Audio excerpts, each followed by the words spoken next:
Well, hello everybody. Yeah. Welcome to Kansas City. Kansas City is in Missouri on our upcoming videos. There is actually a Kansas City, Missouri, Kansas City, Kansas. We're on the Missouri side. We'll talk more about Kansas later on. Also, for confusion factor, Missouri has been called Missouri, and it's also been called Missouri. Big debate in all the folks that live in and around here.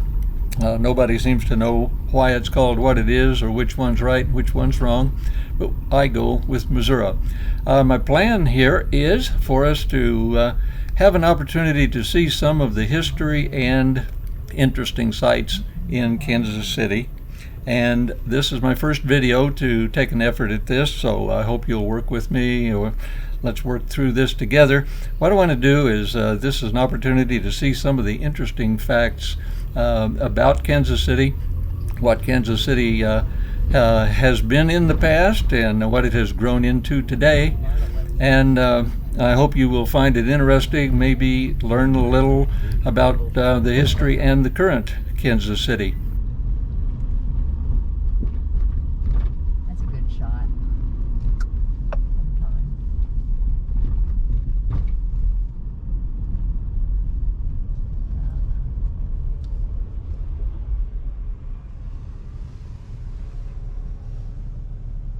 As we're driving down 11th Street right now, just kind of seeing what the street looks like.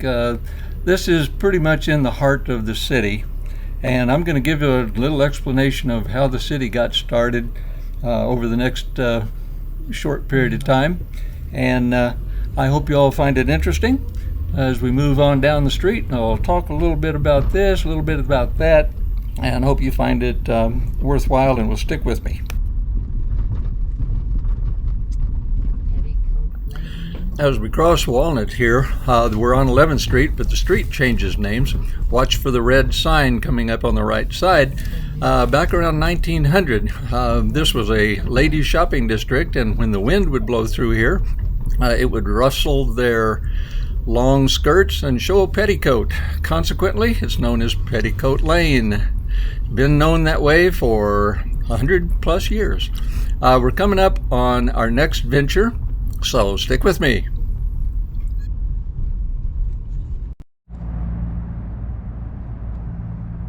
For this video, we're going to spend some time in what is known as Quality Hill. Quality Hill is just west of the downtown area of Kansas City. Right after the Civil War, the wealthy business owners of the Kansas City area chose this area to build their mansions, and had a beautiful vantage point at that time. It overlooked the river bottoms, actually the area as we're walking toward now, where the Missouri River and the Kansas rivers meet. And off in the distance right there, we can see the Kansas City Municipal Airport that served Kansas City as the primary airport until about the 1960s. It's still active, and there's a little better shot of it. But the bottoms area developed as the industrial location for a lot of major industries, and it actually housed the stockyards. The Kansas City stockyards was down there. It's on around. We're looking sort of in that direction right now. There were lots of businesses that set up down there that just initially developed during the growth of the city from the late 1800s into probably around 1950, 1960s for the most part. It has since just kind of fallen by the wayside. Not a lot of major businesses down there. Still a lot of history, and we'll see some of those buildings, the architecture, the structures that are still standing. This entire area for Quality Hill was quite a outstanding area for many years in Kansas City history. Now, a lot of these walls right now and the steps and so on that we're walking on was a part of what was called the WPA, Works Project Administration after or right after the First World War, as an effort to provide income, jobs for the unemployed right after the Great Depression time, like that time frame. Up ahead, there's a statue of a gentleman, James Pendergast, and the name doesn't mean much to most people unless you're in the Kansas City area, but actually he is the brother of an individual that had played a major role in the development of Kansas City. And I'm going to get into that at various times along the way as we talk about Kansas City and what's grown up here. Jim Pendergast didn't really, well, he was a city alderman for a few years. He himself didn't do a whole lot. He won a horse race and on a long shot. The money without a horse race, he started a bar in the West Bottoms and catered to the working class folks down there. And his brother capitalized on that contact and did wondrous things in the Kansas City area. And it greatly depends on one's viewpoint as to whether they were good, bad, or indifferent. But as time goes on, I want to spend a little time talking about that interesting part of Kansas City history if you're interested in history and or political history and so on.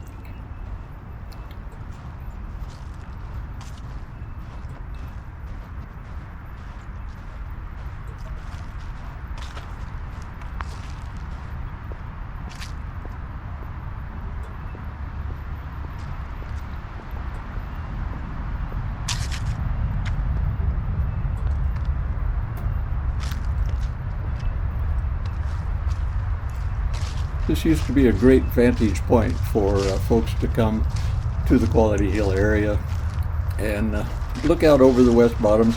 Off in the distance is actually Kansas City, Kansas, this Kansas side of Kansas City. Sometime on down the road might do some Kansas City, Kansas information, but I'd like to focus on Missouri. Down at the base, we can see where the new freeways have gone in. The freeways took out a lot of history. Old buildings, they sacrificed the old history buildings for progress, I guess we'd say.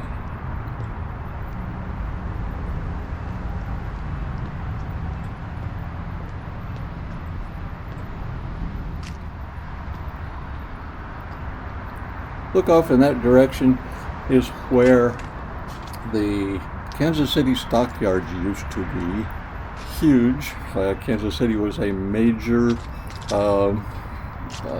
cattle center, and then the stockyards fed to the meat packing industry, and a lot of meat packing packing houses were down there. A lot of that was wiped out in 1951 in a flood. The big flood of Kansas City at that time. We've had 3 major floods in Kansas City in a recent, we'll say the last 100 years. Around 1903, I think it was, 1951, and then again in 1997. 1997 wasn't quite as bad because they managed to get water situation under control a little better.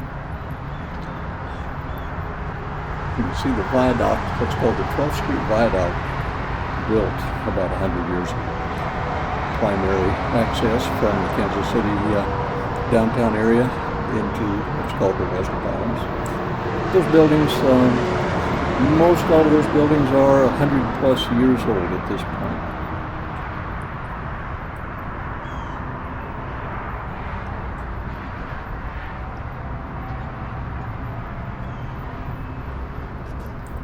Many of the old mansions have been replaced by new construction, townhomes.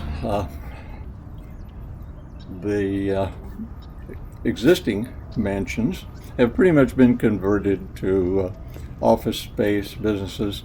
New construction, about 1997, late 1990s, development came in and built a lot of new construction, new homes, trying to keep with the old style of architecture, and is really was a nice addition to this area, if we overlook the fact that they destroyed a lot of historic architecture.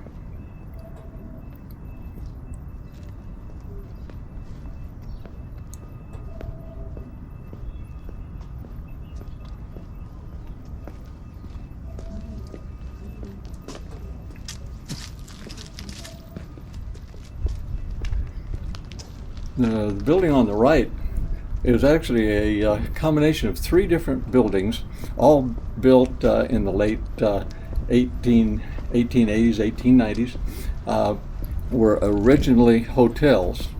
And there's two hotels with a small separation between, and then about, I think it was 1897, that third building was built and tied them all together.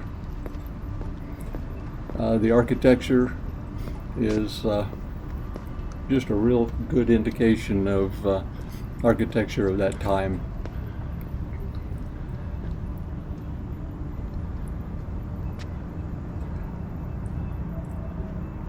Building ahead is the Cathedral of the Immaculate Conception, a cathedral that was built about 1910.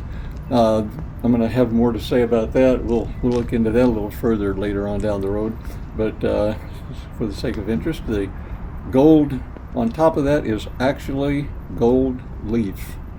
That the entire roof line was gold leafed.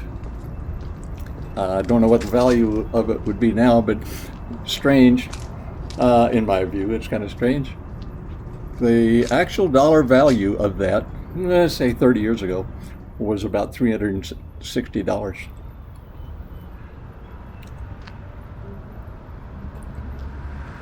The brick buildings are what remains of many of the mansions that were built again in the just after the Civil War, 1880s. All of these were originally private residences. As big as they were, the moneyed folks from the city came up and built some fantastic structures.